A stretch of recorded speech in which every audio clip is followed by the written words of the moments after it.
Peut-être avez-vous entendu parler de Fiona Loriol. En 2019, la jeune femme décide d'emmener sa grand-mère centenaire sur les routes de France en camping-car. Les médecins lui prédisaient alors une semaine à vivre en EHPAD. Le périple durera 3 ans. Depuis, Fiona sillonne la France pour sensibiliser au vieillissement. Étape à Metz cet après-midi où Fiona est allée à la rencontre de seniors dans une résidence autonome. Damien Lefauconnier, Arnold Gerster. Après, il faut qu'on soit à 13h à France Bleu pour le direct en national. Une organisation minutée et c'est ainsi tous les jours depuis que la famille Loriol a décidé de faire le tour de France.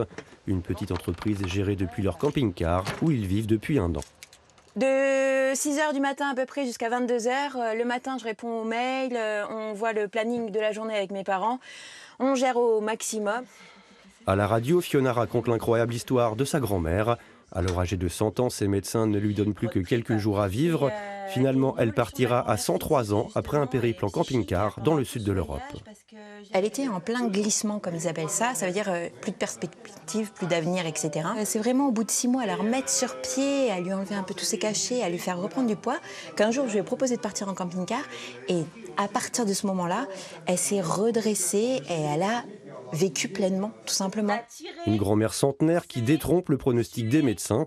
La famille Loriol partage cette expérience jour après jour dans les maisons de retraite. Un message parfaitement compris par leur auditoire.